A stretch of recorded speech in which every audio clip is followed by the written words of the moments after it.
All right, good morning, good evening, good afternoon, ladies and gentlemen. Says to you too, it's Pastor Dowell here with Elias on the camera and Brother Brett.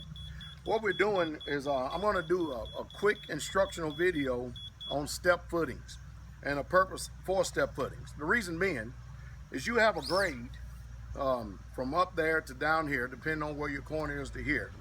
And if it's more than a 2-foot fall, what you want to do is use a step footing, so that way you can preserve a lot of concrete, so you don't waste a lot of money on concrete unnecessarily. Now over here, what we have is the corner stake right here. We're going to start over here, and Brother Brent's going to put the transit on there. If you hear the beeping, a rapid beating, that means that it's a little high. Or if you hear a slow intermittent beat, that means it's a little low. Right now, that's all within either an eighth or a quarter of an inch according to building, which is fine, it's perfect. But make no mistake about it, the building has to be square. Now, coming from the low end of the land or the low end of the pad, from the high end is how you step up. So what you do is you begin to take a measurement. You can use your tape measure, you can stretch it out 10, 20 feet. It depends on where the actual elevation is. I'm not going to go into any great teaching on that. But what happens is, as we walk this way, you can hear that all these grade stakes. Now, Elias, if you come over here and put a camera down here so people can see, this is called a grade stake. And that's going to be the top of the concrete pad. And what we're going to end up doing is we're going to take a 2x4 and we're going to lay it from one grade stake to the next and bring the concrete level up to it, aerating the concrete the whole entire time we're doing it. And once the concrete is up to the bottom level of the 2x4, we know that our pad is level. Also, we have a hit right here. All right, now we're going to show you, Brother James, can we get in here for a second? Yes, sir. All right, and this is Brother James. All right, well, come over here, Elias, and come like right here so you can see it.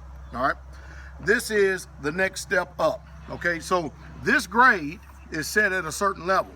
This grade is going to be 8 inches up from the bottom of that. It's called a step footing. But not only that, anytime that you make a step footing, you're going to need anywhere between 12 to 18 or 12 to 20 inches of footing needs to be a little bit lower. Or what I do is I actually run out the same grade up to a certain level, and then I actually bring back the level that we're going to step up 8 inches, 20 inches out. And then what you do from there, once you find square of the building, you take your tape measure, and on your tape measure, you have 16-inch increments that actually tell you exactly where the block lays at on 16-inch on center. And you take a tape measure, you run it up to the actual board itself, and it tells you exactly where to stop. So if we take this particular transit right here, and we lower this transit 8 inches,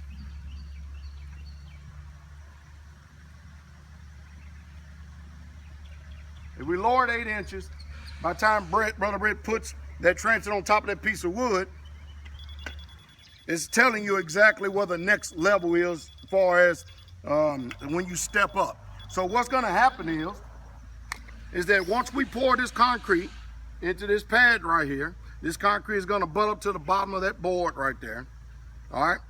And what we're going to end up doing is we're going to lay a course of blocks, and it's going to stop here.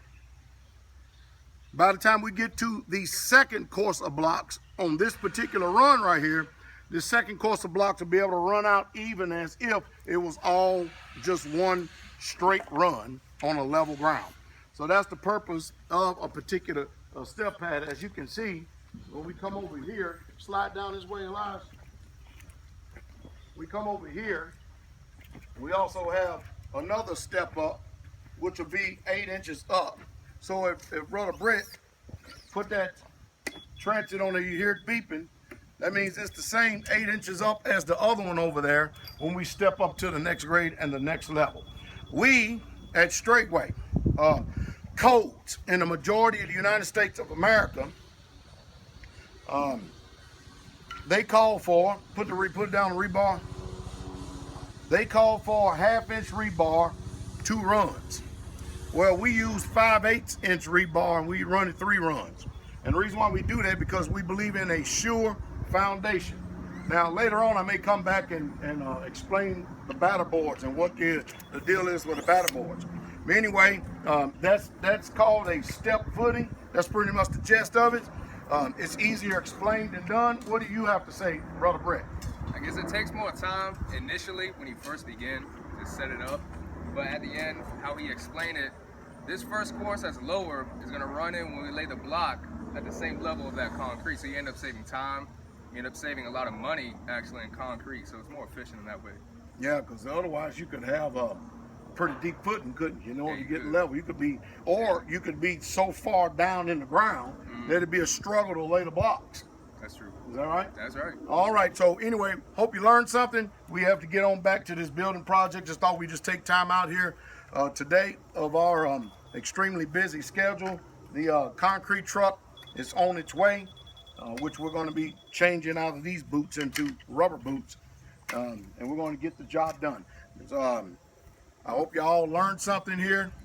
It's my desire to teach Israel, to teach anyone that has the abilities to hear it, but I can tell you this all day long, easily. But if you do not get out and apply these principles, you will never, ever learn it. What do you say? That's true. Just the old saying, what you do speaks so loudly, I can't hear what you're saying. So actions speak louder than words. You got to understand, Pastor started at one point where he didn't know how to nail a 2x4 together. You all have a starting point. You just got to step one foot in front of the other and start it off. Just don't be afraid to start.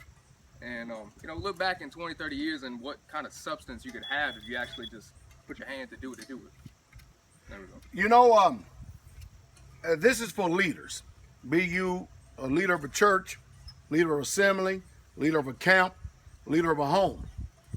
If you yourself do not be the example and take the initiative and step out off the dry land onto the water and lead by example, the people will never, ever, ever prosper because of you. They will never, ever, ever rise above you because you are the preacher, you are the teacher, you are the minister, and you are the leader. And so if you do not apply yourself, then the people will not advance above you. So a community, a homestead, no matter what you do as a leader, if Yah has called you to lead, your community and your homestead will only advance as far as you do as a leader.